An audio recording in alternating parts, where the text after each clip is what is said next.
They're the mother and daughter tandem who helped grow Filinvest Development Corporation into one of the Philippines' leading and diversified conglomerates. Now they're leveraging on family legacy to stay resilient, inclusive, and tech savvy. With us in thought leaders, Filinvest Development Corp Vice Chairperson Lourdes Josephine Georgie Gotianun Yap and daughter Isabel Gotianun Yap, Executive Director of FTC Unit East West Banking Corp. Great seeing you both, Georgie and Isa. Thank you so much for joining us. Hello. Thanks for the invite. So the year's coming to a close, 2024 that is. How's it been like for the both of you as co-owners and leaders at FTC and as mother and daughter tandem? Georgie. Yes, well, 2024 has been very good for the company. In 9 months of this year, our income has gone up close to 60% and going to 9.5 billion from 6 billion. And as well as the revenues have also gone up by 34%. So it has been quite good for the company. And why do you think that is? I think it's the positioning of our various subsidiaries. We've prepared for it. Most of the subsidiaries, if not all, have contributed to all of this positive momentum, fully contracting our power plants and then expanding our banking into a much wider segment of the consumer market, as well as going nationwide for our property businesses. And digitalization, in fact, has been folded into the whole business. How has that worked out in contributing to the numbers for 2024? Yeah, it's been good. We feel that digitalization is really the responsibility also of not just the parent, but actually, of course, all the subsidiaries, because it is present in every industry that we are in. In banking in particular, we've done great strides in trying to create channels for every segment that we are kind of addressing in our markets. So, for example, we launched Easy Way, which is our mobile banking application for our customers. And so we've seen digital penetration actually increase. We're close to 40% in the bank today. And that really contributes again to not just, of course, efficiency, cost efficiency for the bank, but convenience and kind of great customer experience for our clients as well. And the macro's really been cooperative. Local policy rates coming off from 17-year highs with the triple R cuts, credit growth expanding, pretty good for companies. But what does it mean for CapEx, for your businesses, for investments and new developments for 2025?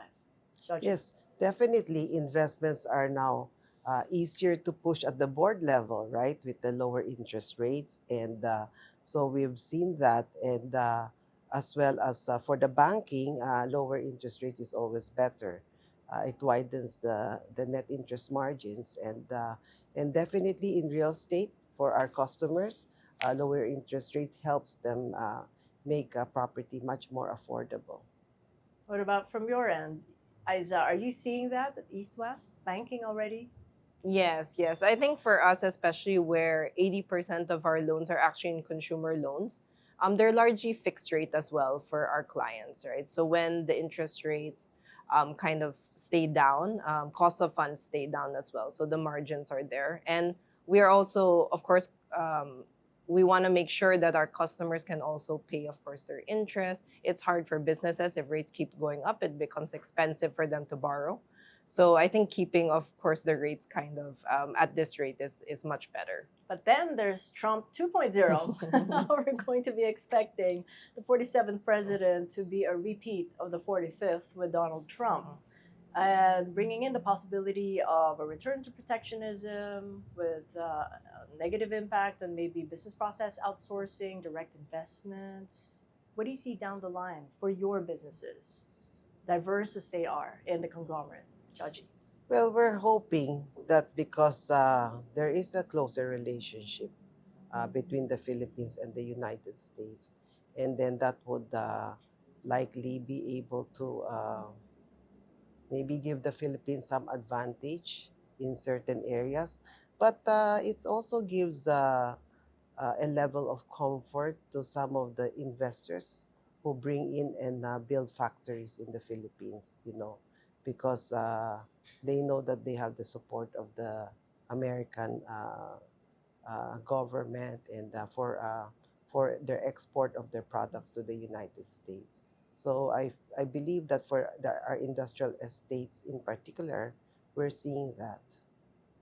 Isa. Yeah, I agree. I think also it's probably a call for us as well to continue upskilling, right? Because I think with regards to our greatest kind of resource that we provide other countries, it's really our human capital and our ability to become, for example, the BPO capital of the world. With technology, as you mentioned, constantly changing, with AI, chat GPT, we need to move our skills just from simple, I suppose, services into more complex advisory services. So yes, we have an advantage, but it's something we have to continue to invest and build in for future generations. So what does a prognosis look like for 2025 Mhm. then? Is it something that we should look forward to or should be cautious about? What are you seeing out there? I think in general, the GDP prognosis or the forecast is still largely positive. I mean, we're growing 5, 6%. I think this year, next year might be similar as well. So I think in general, still good in terms of the economy. With East West, for example, we again are consumer loan focused. So how Filipinos kind of rise in income is also it's good for Filipinos to see also GDP growing, because then they can kind of course, grow further. So I think we see very positive for 2025. Shaji.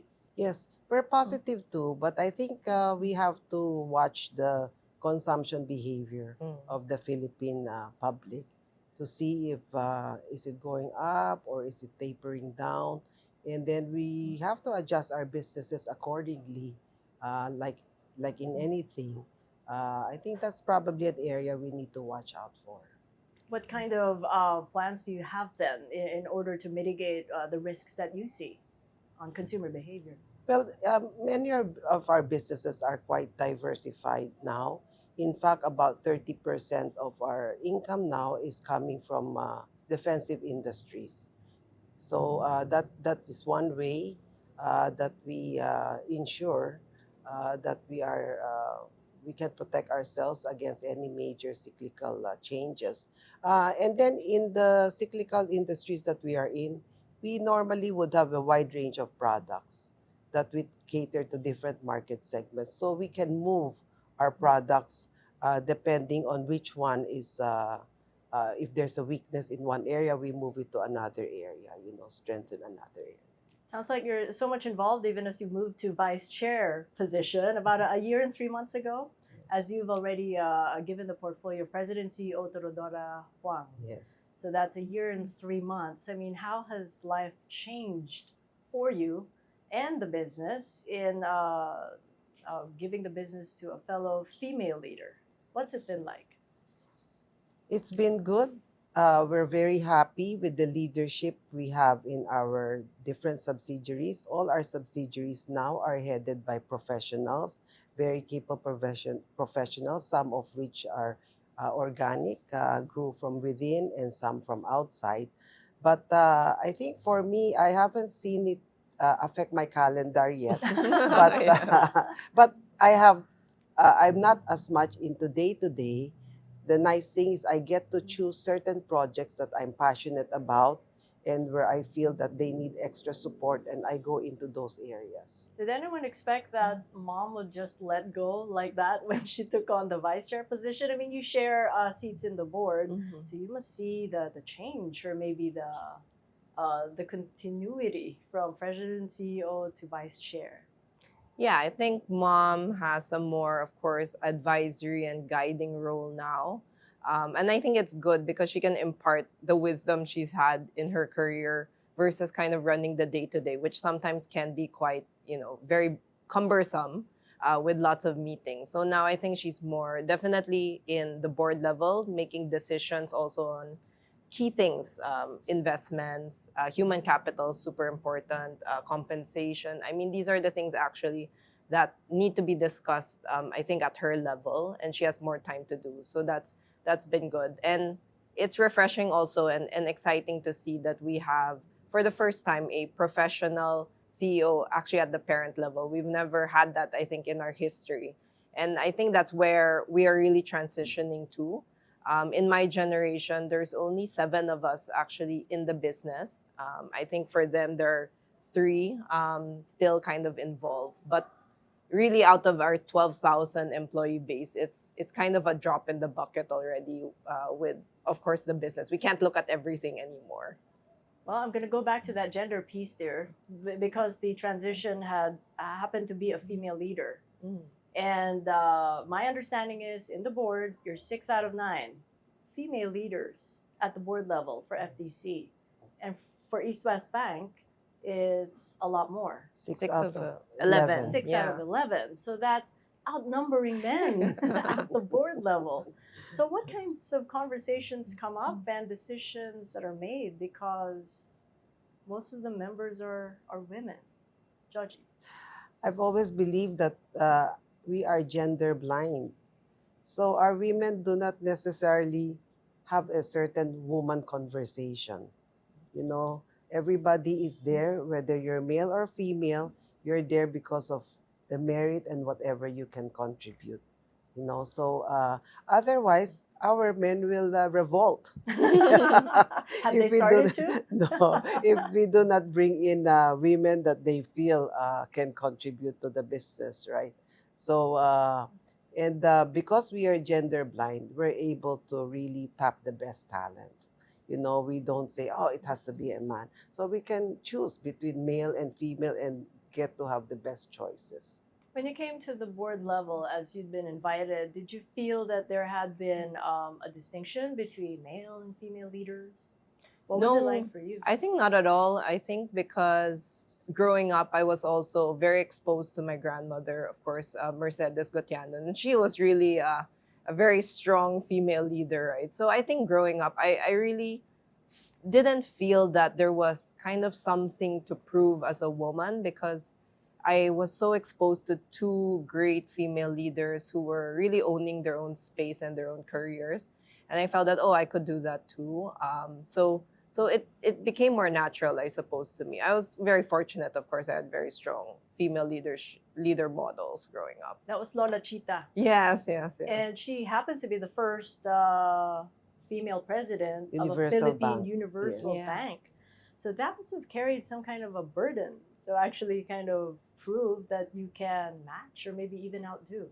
Yeah, I mean, there are still bankers today that come to me and talk about the stories that she had as a banker and how really resilient and relentless she was in getting her things done. So I've always also heard those stories, and it was sort of an inspiration to me. But I do feel that I'm on my own path and I have my own style.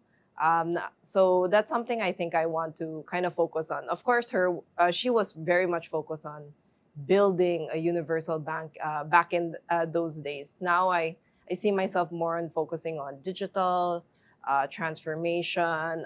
Also, I think women and kind of empowerment is also something. So I'm trying to do my own thing. Hopefully I don't feel the pressure. So that's good. But what was one of the more interesting stories about Lola Chita? Well, she was a great storyteller. So she really focused a lot on how she was growing up. I think she used to tell me stories of how she wanted to save money. So when she was in college, she and her classmate would always split their lunches every day. And so that they would only have to pay for half and they could save some money.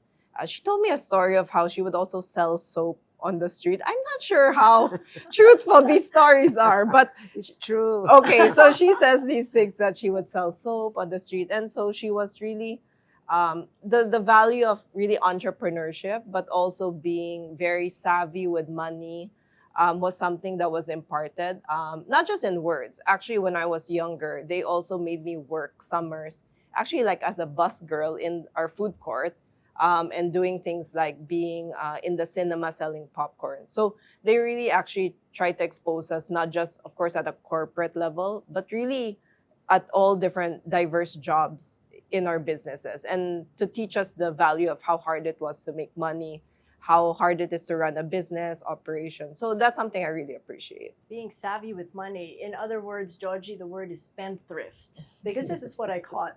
You often told the kids, be spendthrift. Don't waste money. Was that how Lola Chita and Sir Andrew brought you up along with the boys. Of course, you know the stories about Cebuanos, Yeah. right? So Cebuanos are frugal, and that's something because Cebu is an island that is limestone, right? You cannot grow anything on it. So as a result, the people there are frugal and hardworking, and that's something they have passed on to us. When we were kids, we're not allowed to order soft drinks in the restaurant Why not?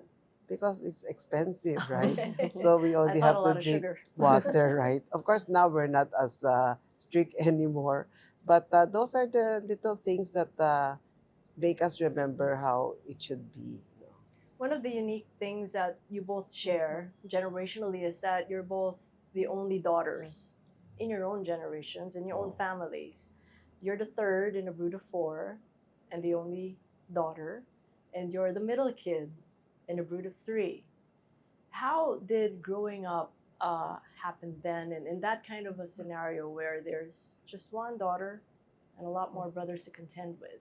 And what did you learn growing up that led you to this leadership position, Judgy? It's always fun to be the only daughter, right? Because you have something unique, right, that your other siblings don't have. But I think I've been exceptionally lucky because I've had also three great siblings. So my brothers are all very nice, and they've always taken care of me. And I believe that I'm probably the they all talk to me. So I'm like the how would you call that?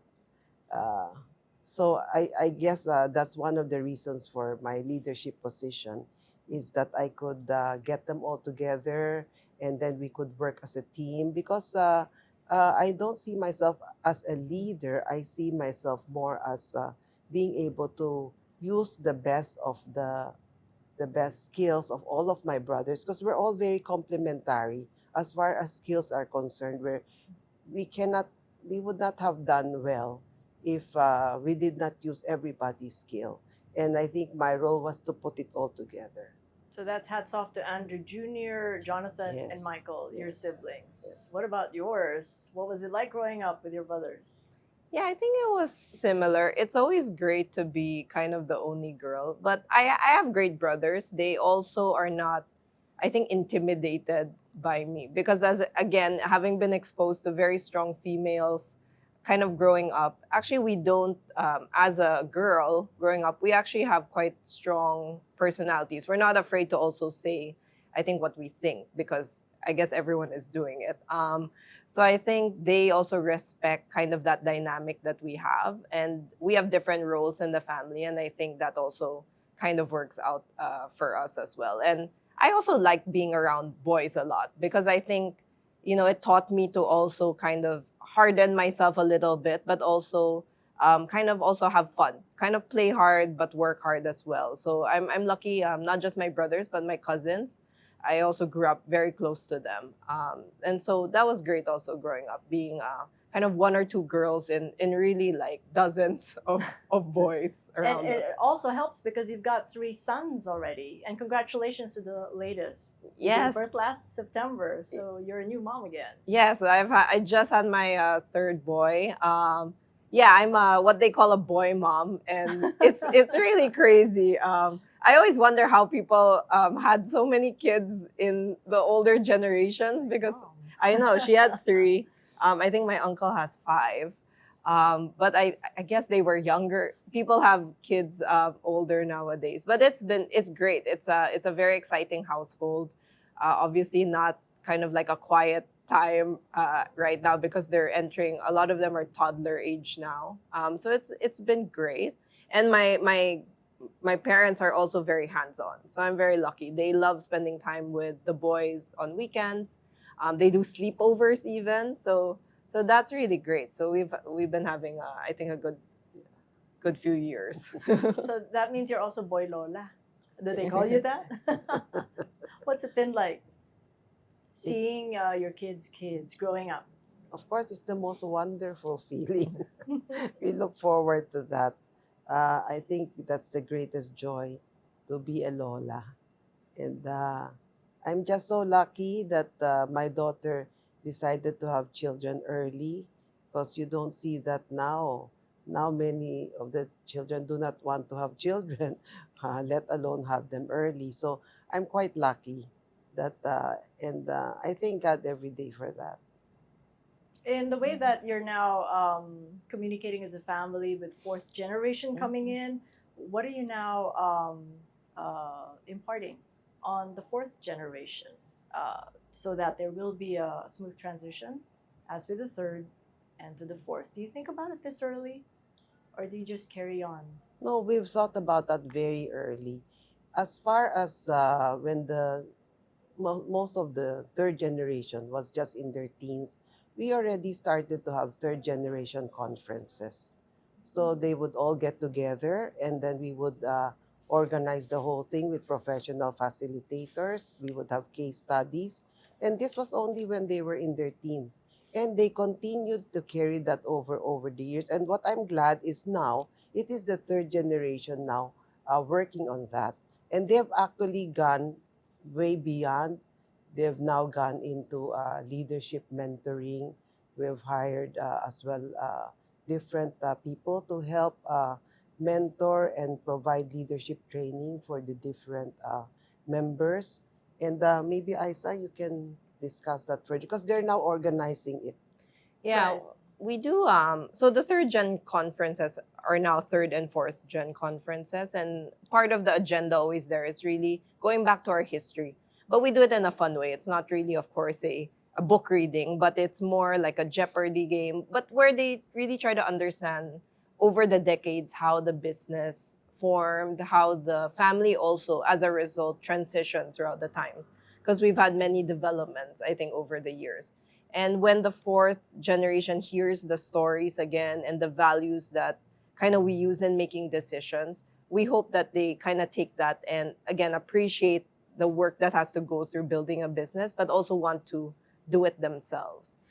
So we have that kind of on a business level. We also have our kind of personal relationship building because I think with businesses, you need to work with your family members in making very key decisions. And those relationships are built not just in the boardroom, of course, but actually outside. So for once a year, at least once a year, we do either a Christmas or New Year's where all the family actually flies together somewhere outside.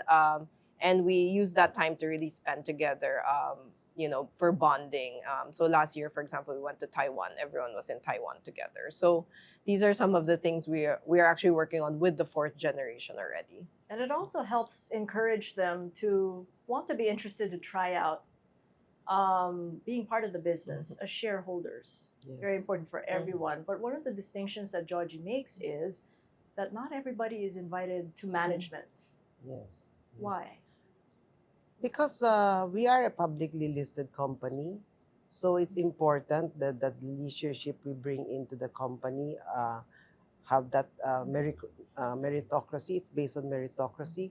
And of course, it's also not everybody is also interested in the business, and we don't force them to be interested, but we train them to be responsible shareholders.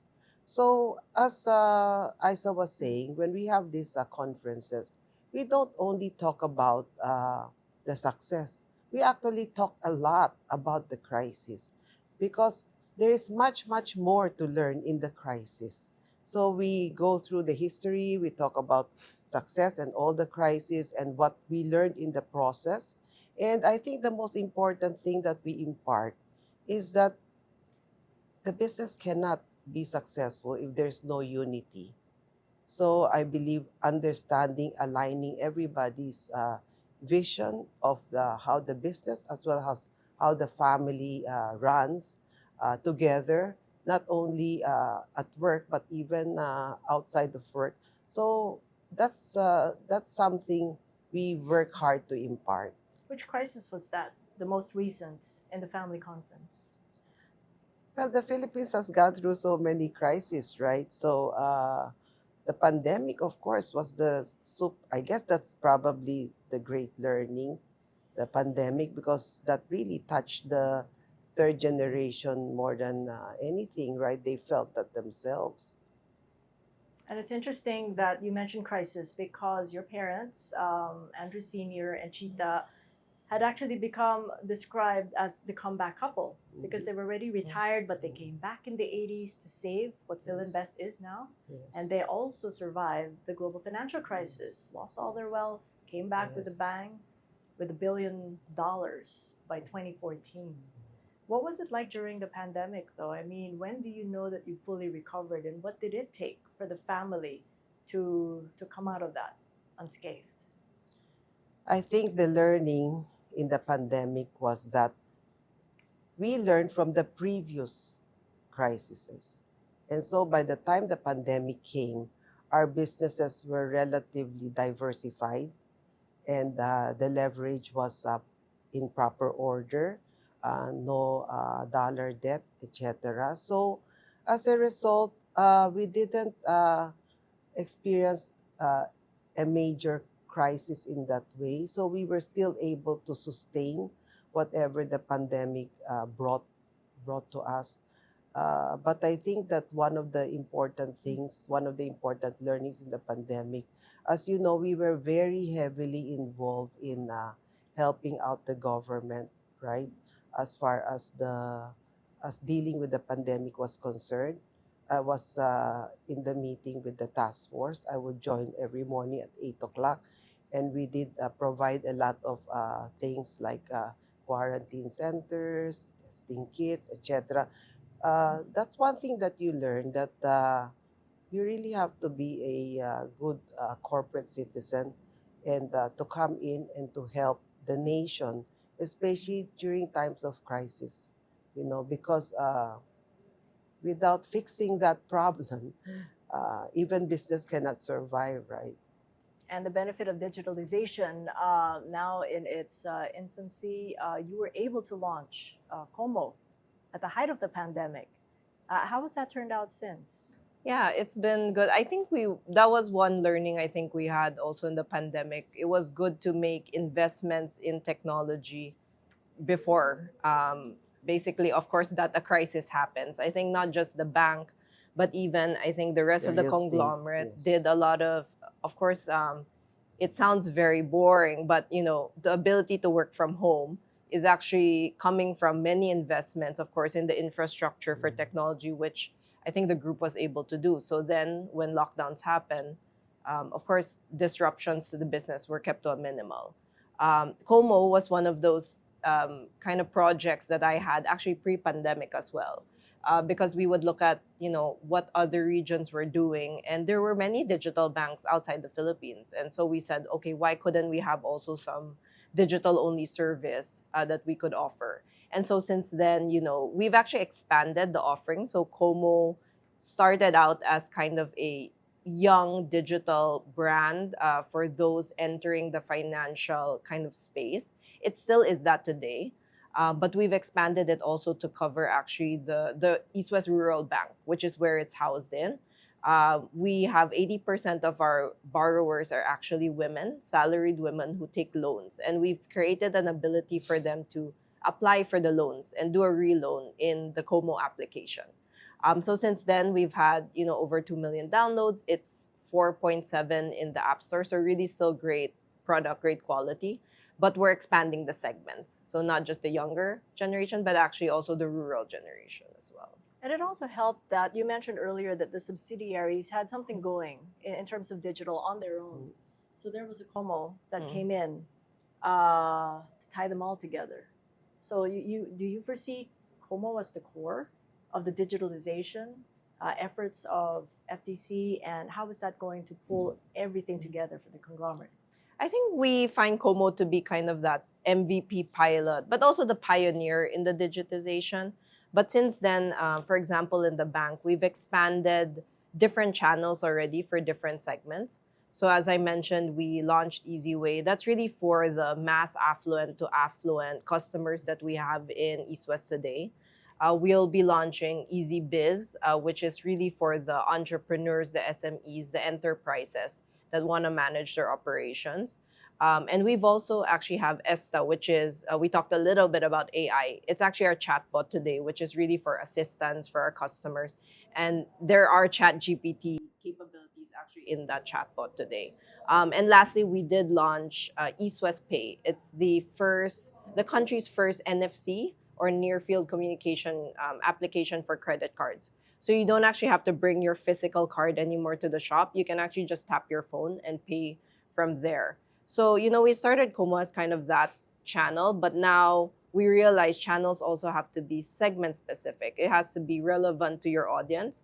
And so we've started building kind of that digital infrastructure as well for East West and also the rest of Yeah. the Yeah, space. so I wanted to mention that during the pandemic, one of the advantages of Filinvest Land was our whole inventory system as well as booking system was actually already online.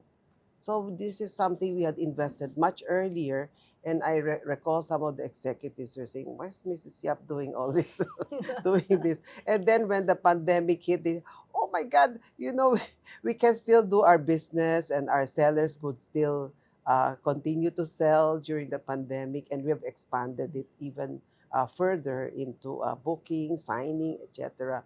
So that's one of the, as you mentioned, that's one of the learnings as well as things that you have invested in that helped during the pandemic. So how is that going to help the conglomerate exponentially then? As Isa had mentioned, a lot of initiatives coming from digital and how Yes. it's going to blend or enable the existing legacy businesses. Yes. How do you see that moving forward? Yes, for example, even in our old industry of the sugar mill, so we're now bringing in technology as well.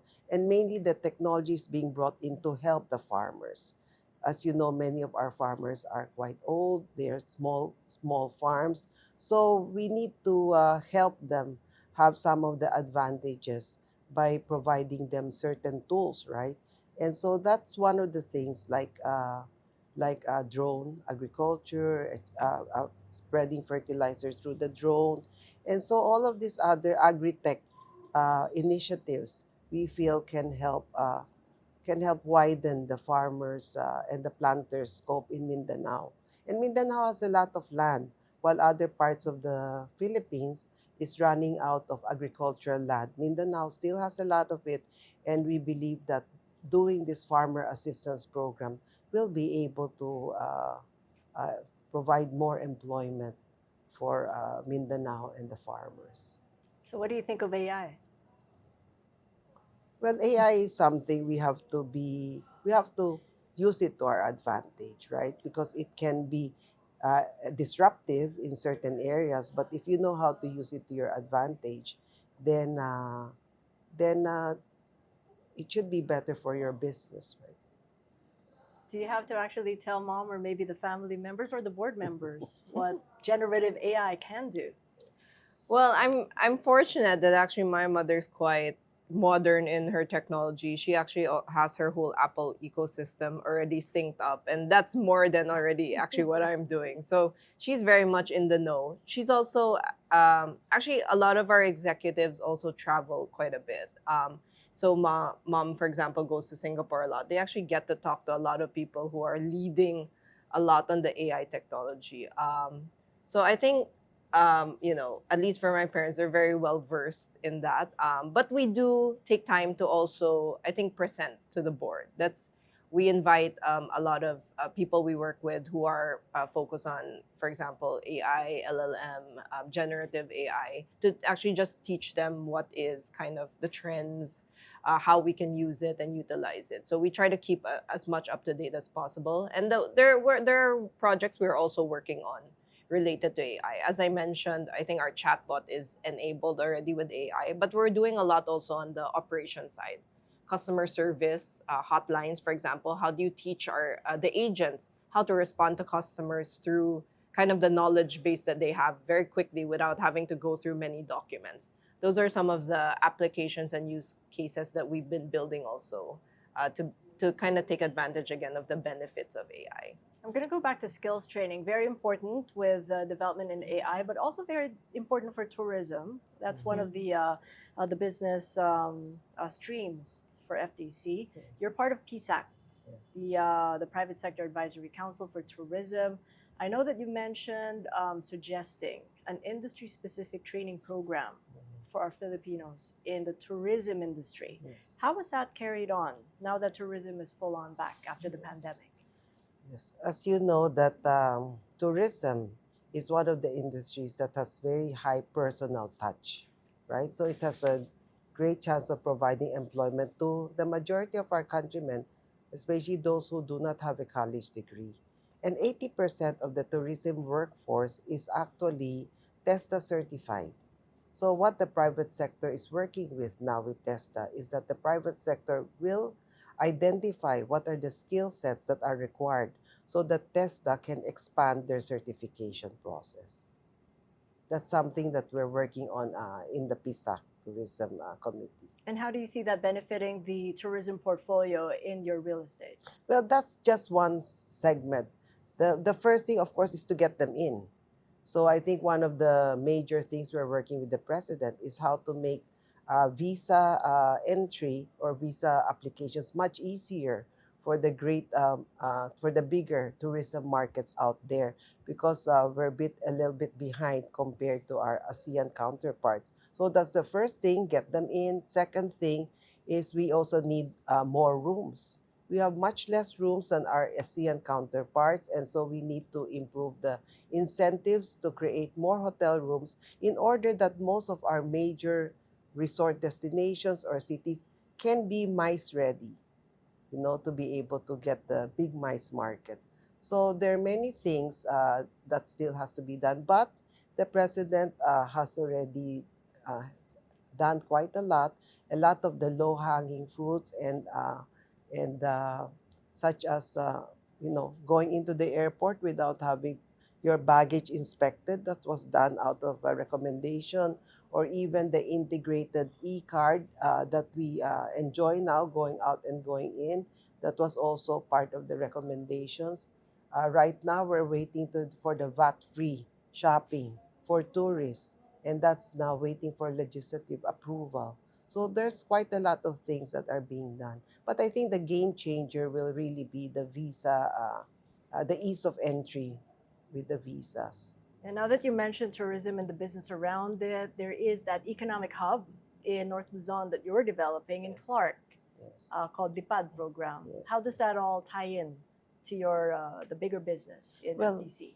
Yes, Filinvest has identified Clark as really a major economic hub very early on, way before a lot of people, because when we entered the joint venture with New Clark City, we were the first joint venture partner. The same thing with Mimosa. In both of those cases, nobody was interested yet at that time. So right now we have three major projects in that area. We have our investments in Lipad, which is the Clark International Airport. So what's happening is, aside from getting that airport ready for the influx of tourists, it is also becoming a major logistic as well as maintenance and MRO, maintenance and repair hub. So you have a lot of people like Singapore Airlines, etc., doing some repairs there. And then you have FedEx, you have UPS. So it's becoming a major hub as well. And you have on the other end, we have Mimosa Plus, which is a 36-hole championship golf course. Together with, we're now building a second hotel. And that's at the 200-hectare estate built on tourism and leisure. And that will perfectly complement the Clark International Airport. On the side of industry, we have the Filinvest Innovation Park at New Clark City. And the role is to really bring more industries into the Philippines. So, for example, recently we had a new industry that came in. The president inaugurated their warehouse factory, and it is for e-vehicle batteries that were being done by Australian companies. So these are the type of new industries we wish to bring into the Philippines. So that also means a more diverse tenant base Yes, for your yes. real estate portfolio now Yes. that POGOs are going Yes, out. yes. What are the new industries you're seeing, or maybe new tenancies? Well, for example, there are in the industrial estate, there are semiconductors that are looking to come in, and the EV battery market, you can see expansion in that area. So there continues to be more knowledge instead of the usual call center. It's more knowledge process, what they call KPO, knowledge process outsourcing. So that's why, as Isa said, it's important for our people to upskill themselves to be able to meet these types of new industries. So with this kind of development and far ahead into the future, how do you see digitalization, uh, setting foot or maybe even becoming core, even deeper to the core of the business? Yeah, I think it makes it much more pertinent for us, obviously, to continue to do our investments, and not really have so much delay in kind of making the important capital expenditures that we have for it. So I think a lot of what we're doing at kind of not just the bank, but actually even in our IT company at Filinvest is thinking about long term, for example, smart city investments that we're looking at. So I think Clark is one of the cities they've identified. Let's try to look into some smart city developments, for example, CCTV, security, smart traffic lights, for example, something that we want to look into. So definitely at my generation, we're now thinking about decisions that they're making that we will actually have to be the one managing. So it's very exciting, and I'm glad that digitization is one of the pillars for that as well. And also seeing when return of investment happens. I'd been to your district cooling plant way back in maybe 2019 before the pandemic in Alabang. And I've seen the focus you've had for sustainability. But just looking back in many, many years and seeing them for what they are, do you think that it took a lot longer to get that return on investment for a sustainability-led project as the district cooling plant? I think the difference with the district cooling plant, that particular district cooling plant, was it's considered a brownfield. So there were already all of these buildings there. So they're cooling 15 buildings, right? And many of the buildings were in the process of upgrading their air conditioning system. So I took that opportunity instead of upgrading it to then put in a district cooling plant. And as a result, the return of investment came very quickly because you didn't have to wait to build up the scale and the size of the needed size of investment in order for the district cooling plant to be feasible. So as a result, that was a very quick investment return. So it was good for sustainability. Way before sustainability was even a buzzword at that time, right? So it was good for sustainability and also good for the books. How do you then translate that to your generation now with all the issues over, say, greenwashing and all that? How can we avoid that in your current generation and in the digitalization initiatives you have? Yeah, I think even at the group today, our definition of sustainability is really broader actually than kind of what we say as green. We do have green as one of our pillars, but we also define it with inclusion, being inclusive, and also being resilient. Because of course, the Philippines, I think in the last month, I can't even count how many typhoons we've already had, right? So I think a lot of the pillars that we work on kind of go through those businesses. So for example, of course, in the bank, we talked a lot about the inclusion we have for the rural market, women, for example, being able to give them loans, digitization being a pillar to be able to enable that for them.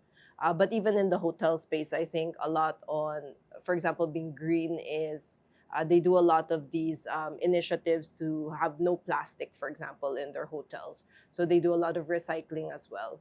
So I think in our areas, we're actually doing more, not just on the green part, but also on inclusion, but as well as also being resilient, which is a lot on our business continuity practices. How do we make sure that we can offer our services despite all the calamities, climate change that's happening and everything? Well, we got about a few minutes. I wanted to know what the holidays are going to be for you both. What plans do you have in store for Christmas? Well, holidays are always about the family, and it's with two families, my husband's family and then our family. So we're going, the whole family is going out together for New Year's, and then Christmas will be with my husband's family. So it's all about the family. Yeah, so we at New Year's again. That's what I talked about. The whole clan is going. I think we'll stay local this time, but actually we'll be in one of our resorts.